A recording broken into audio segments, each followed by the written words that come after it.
Hello, నేను రామయ్య మాస్టర్ని మాట్లాడుతున్నాను. త్వరగా స్కూల్ దగ్గరకు వస్తావా బాబు? వస్తున్నాను సార్.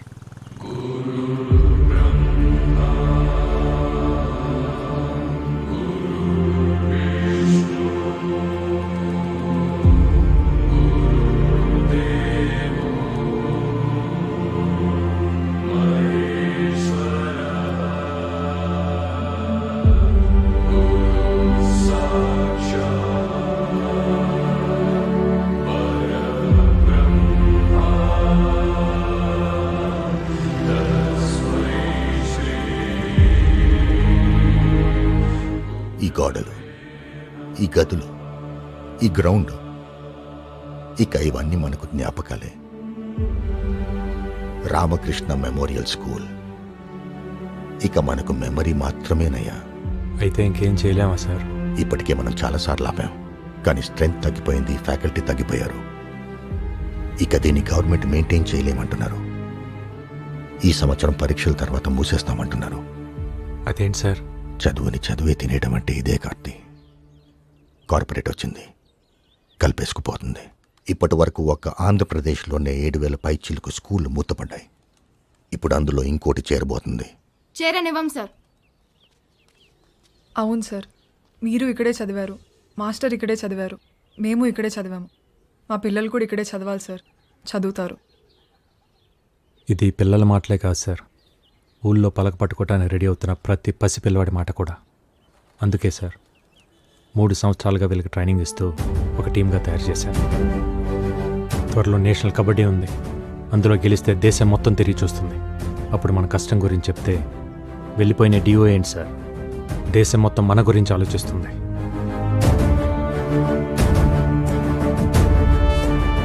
మంచి జరగాలని కోరుకుందాం. రాఖీ పండగ కదా, వాడికి ఇష్టమని పాల తాలికలు చేశాను. తినలేదు. నువ్వన్నా ఒక మాట చెప్పకూడదు. స్పోర్ట్స్ కోటాలో మంచి ఉద్యోగం తెచ్చుకున్నాడు. సిటీ ఛానల్లో ఒక మంచి అమ్మాయిని కూడా చూశాను. చక్కగా ఆ పిల్లని పెళ్లి చేసుకుంటే అక్క దూరంగా ఉందన్న బాధ కొంచెమైనా తగ్గుద్ది కదా. నువ్వు మాట్లాడవే. అక్క మాట్లాడుద్దంట. ఏంట్రా కార్తీ, పండగ రోజు కూడా అలా ఉన్నావు? నువ్వు వస్తేనే కదక్క పండగ.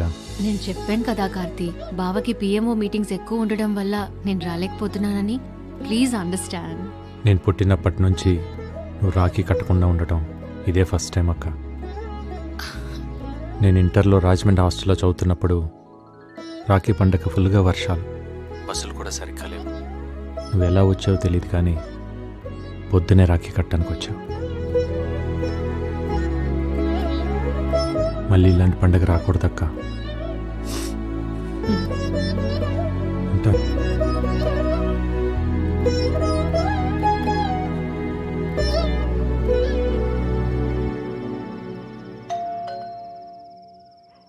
ఈ టైంలో ఎవరమ్మా? నువ్వు తీసి లోపల పెట్టు. అలాగేనండి.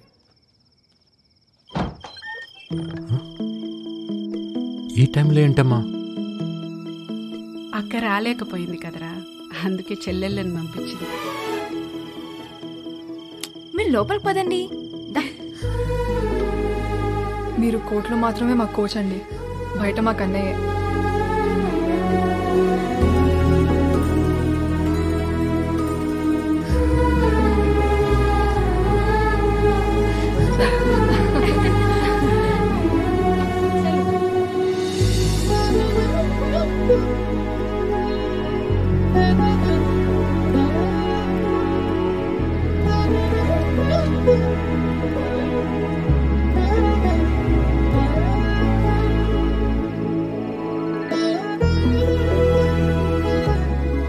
ఇంత ఆనందాన్ని ఇచ్చిన మీకు నేనేమి ఇవ్వగలనమ్మా? స్కూల్ నివ్వండి అన్నయ్య.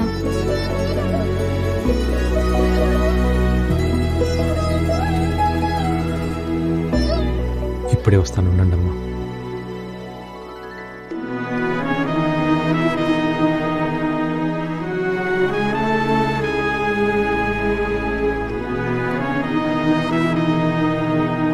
అక్క అంటే ఎంత ప్రేమండి. తనకు కూడా వాడంటే అంతే ప్రేమ. ఆ ఫోటోలో చూడండి, కబడ్డీ ఎంత బాగా ఆడుతుందో. వాళ్ళ నాన్నని చూసి అది, దాన్ని చూసి వాడు కబడ్డీ నేర్చుకున్నారు. ఊళ్ళో అందరూ ఆడపిల్లలకే ఎందుకు కోచింగ్ ఇస్తున్నాడు అనుకుంటారు.